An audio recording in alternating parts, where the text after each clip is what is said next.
Coming up on DITV, we give you the latest on a bill regarding guns and schools. And later we'll give you all there is to know from the fire at City Carton. We take a closer look at how the Iowa wrestling team added their points to the Cy-Hawk series. And also look at men's and women's basketball, both inside Carver Hawkeye Arena this weekend. Is even more snow coming your way? I'll tell you more in a special weather report. All that and more coming up on this Monday morning edition of DITV. Don't go anywhere, DITV starts right now.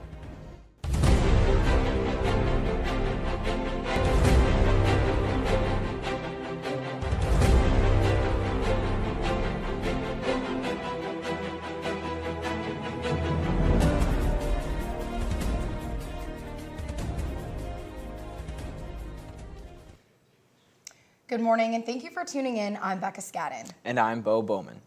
We come to you live this morning with breaking news. KCCI weatherman Frank Scione has been accused of multiple counts of sexual misconduct as well as pedophilia on Twitter.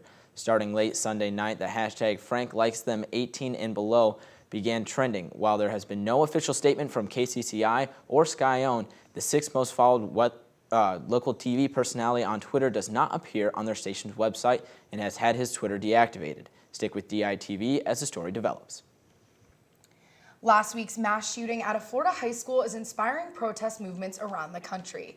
Women's March organizers are calling for a national school walkout.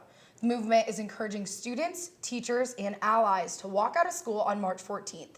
That's exactly 1 month after the Parkland shooting. The walkouts will begin at 10 a.m. and last for 17 minutes, 1 minute for every massacre victim. Additional protests are being planned to go as late as mid-April to advocate for gun reform in Congress. Tune into DITV later this week for an in-depth feature story. In similar news, the state of Iowa is passing legislation regarding safety for schools in danger of both an active shooter and natural disasters. How will this affect the state? With more on the bill, we have DITV's own Lauren Varell with more. Lauren? Thanks, guys. On Thursday, Iowa passed a new bill requiring Iowa schools to create security plans in case of a mass shooting. These plans are required for each school building no later than June 30th of 2019.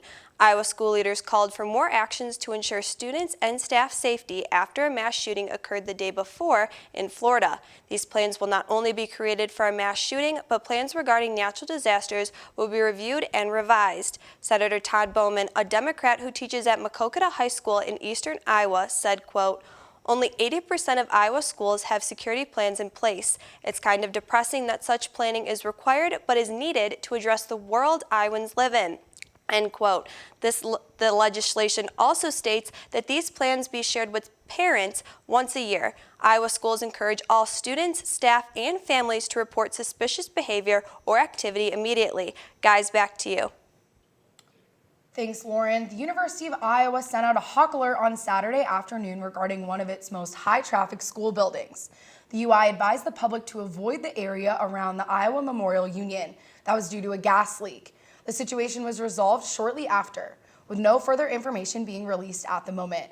Don't worry, though, the university assures the student body that more information is on the way. A new exhibit at the University of Iowa's main library is particularly meaningful to some students. The Student Selections exhibit was completely curated by student employees of the University of Iowa Special Collections and University Archives. The students chose their selections from hundreds of thousands of archived items.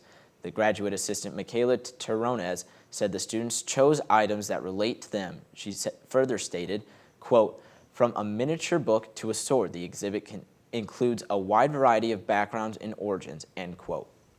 The Student Selections exhibit will be running until the end of April. For even more on the exhibit, check out the full story on the front page of the Daily Iowan, where Julia Digicomo has more. Was really getting tired of all the snow we were seeing last week, and then this morning waking up to rain was honestly not much better. Not pleasant at all. Let's toss it over to Joe in the weather studio to find out more. That's right. It seems like at least for this week, we're going to avoid any more snow. As you can see on the edge of the western front up here, you can see that the weather's going to hit Sioux City up here, the snow. We have remnants of the storm as well coming down from Kansas City up to Iowa City, but we're looking only at combination of ice and rain by the time it hits us. But that doesn't mean we're totally off the hook as well either this week. We're going to have a lot of rain coming our way. Today we'll have thunderstorms with a high of 52 degrees, but it's going to be essential today to pack your umbrella before you head out there. Today we're going to have thunderstorms tonight as well, anywhere from the temperature dropping down to 37 degrees. Now let's take a look at our extended forecast. Tuesday is going to be another rainy day with rainfall reaching 1/4 inch with a high of 46 degrees. Wednesday and Thursday is going to be our only break this week from rain. Wednesday will be partly cloudy with temperatures reaching 32 degrees. Thursday will also be partly cloudy with the temperatures in the 30s. Friday we're looking at periods of freezing drizzle in the morning and temperatures in the 40s. Saturday we'll have a few showers during the day as well with temperatures in the 40s. And that's your weather for the week, and it's going to be essential that you pack that umbrella, and it's definitely going to be your best friend this week. So that's all I have for you in the weather studio. Back to you at the desk, guys. Thank you, Joe. This past Friday at 4:17 p.m., the Iowa City Fire Department responded to a call about the fire at the City Carton Recycling Center. DITV reporter Casey Lunderkrantz has the story. All of the fire companies in the Iowa City Fire Department responded to the initial alarm at the City Carton Recycling Center, and they were quickly supported through mutual aid from other departments throughout the county.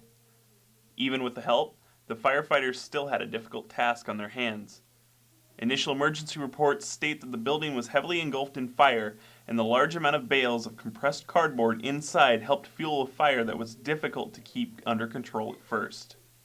Fortunately, we were able to draw a line and save about half the building, and we're confident that's going to stay untouched by the fire. But certainly in more than half the building, we have a catastrophic loss. Reporting from the City Carton Recycling Center in Iowa City, this is Casey Lunderkrantz, DITV News. Now, while there were workers in the building at the time of the fire, thankfully none of them were hurt or injured, and neither were the firefighters. Iowa City elementary school students are petitioning for Muslim holidays to be added to their school calendars. Weber Elementary 6th grader Rayanne Sahid and fellow student Reem Kurja recently brought their case to a school board meeting. The school board said they would look into adding the end of Ramadan and the Feast of Sacrifice as school holidays at a meeting in coming months. Well, Becca, Hawkeye sports kind of had a mixed weekend. The wrestling team seemed to get it done, but basketball is still struggling. Absolutely, Bo. It's really getting hard to watch. But love seeing that Cyhawk series. Let's toss it over to Taylor and Will in the sports studio with more on that, guys. Yeah, well, we know, as always, it was, of course, a very busy weekend for all those Hawkeye sports. Yeah, I was covering tennis on Friday, then there was basketball on the weekend. We just had a lot going on here. Definitely a lot to talk about this Monday morning. Yesterday, the Iowa wrestling team went up to Ames to battle against their in-state rivals, Iowa State. It wasn't pretty if you were a Cyclone fan, the Hawks winning at every weight except 197, where Iowa gave up a forfeit due to a flu-ridden Cash Wilkie. Let's take a look at some of the highlights. Spencer Lee got it started for the Hawks, wasting no time at 125 pounds. The freshman pinned St. John Briggs in 40 seconds to get momentum on his side. And Paul Gling did everything he could to keep that momentum on their side, overcoming a 6-0 defeat in the first period to beat Iowa State's Marcus Simmons 8-7. Skip ahead now to 165 pounds. Alex Marinelli, inspired by Spencer Lee's quick pin, decides he'll go get one too. He pins former Hawkeye Skylar St. John in 52 seconds to take his undefeated streak into the postseason. Hawks win this one 35-6. You know what? It's what you do as a competitor. When it's your turn to wrestle, you go out and you do the best you can, and you come out with intensity. It doesn't matter, and especially in a sport like this where it's individual in nature, it doesn't matter, you know, if it's a mismatch or not. There's knockout blows in this sport where, you know, it's 1 second, both shoulders on the mat, and you can get beat. So you got to be ready to go. Our guys went out ready to go for the most part. Felt good about it. Meant a lot because you always want to go out into the postseason with the win. It's easier to move forward with success, so it was good. We're focused. We got big things ahead of us, and we just had to get done with this dual meet. And you know, it's in the past now, and we're looking forward to the Big Tens, and we're a family, and we're very close right now and getting ready to go. So. Well, that will do it for the Hawks for the regular season, as they'll start their postseason schedule with the Big Ten tournament on March 3rd and 4th.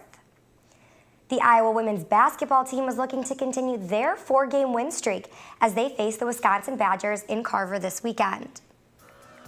Iowa got off to a quick start with this opening bucket from Megan Gustafson. Later in the first quarter, Kathleen Doyle comes up with the steal that she converts into 2 points for Iowa. In the second, Doyle and Gustafson force another turnover that turns into a 3 from Alexis Civilian. Iowa went into half up 45-23. In the third, Doyle hits Civilian with the long pass that she takes in for this layup. In the fourth, Doyle gives it to Hannah Stewart, who drives through the paint for the bucket. The Hawks cruised in this one 88-61. I thought we had great energy coming out in this game. I thought we started with, high energy on both offense and defense. We were pushing the ball well, defending well. I think we held them to 4 points in the first 5 minutes. It was really nice to be able to see us, put it away early. I think we really came out and had a really good start. I think that was really important. I mean, we keep doing that, and so we need to continue to do that, finishing up the final stretch here, the last 2 games into the Big Ten tournament. And so I'm really happy how our team played today. The Hawks are just 1 spot away from being 4th in the conference, which would give them a 2-day bye in the Big Ten tournament. While now in men's basketball, the Hawkeyes were back in Carver this weekend to take on the Indiana Hoosiers. Iowa started the game 10 for 10 from the field, including this under-the-basket shot from Luka Garza. But with time winding down in the first half, Indiana's Robert Johnson hits the buzzer-beating 3, and Iowa went into halftime up by 3. In the second, Indiana built a 13-point lead with help from this 3 by Devontae Green. Late in the second, Iowa battled back to tie it with this missed 3 from Bohannon, where Cook gets the rebound and draws the foul.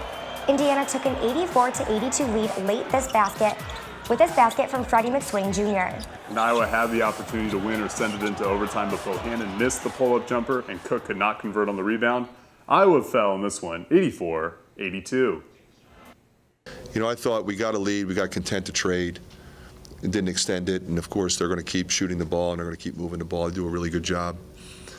We're still up, we're up again in the second half, and then, we just weren't as active in the zone as we needed to be. I mean, it's frustrating to lose, but, this we're all determined, so, nothing's going to bring us down. It sucks, and we're going to reflect and learn from it. And, there are a lot of tough losses that are coming, and, no one has really lost like this before. Everyone in their high school careers and even last year, we haven't been, losing like this, so it's different. And, but we got a lot of strong and strong-minded guys in there who are, going to work and keep working. Next up for the Hawks is a road trip to Minnesota this Wednesday. The men's tennis team enjoyed a second straight weekend of home sweeps, boosting their resume as the team hopes to make the NCAA tournament. The Hawks ran over Creighton 7-0 to begin their Friday doubleheader, but then faced some difficult competition against Denver. Joe Tyler won in a nail-biter in the third set tiebreak over Jorge Nunez, but nothing was more exciting than Peter Smetana's win over Denver's Eric Morris, when after the match, Smetana was jumped by his teammates, who were happy to pull off a second consecutive weekend sweep. Iowa topped Denver 5-2. I was down at the first set. I was playing too far behind the baseline, and I had to adjust. And I think I did a great job. I stepped up. I was playing really well in the second and the third, and I finished the match. Those guys just coming out and getting quick starts, making first serves, making returns, putting balls away at the net, just helps you, through the match, and they're able to sustain that level. Well, that's all we have for you in sports this morning. Let's toss it back to the desk. Well, everyone, that's a wrap on this Monday morning edition of DITV. I'm Bo Bowman. And I'm Becca Scadden. Thanks for watching. We'll see you back here tomorrow morning.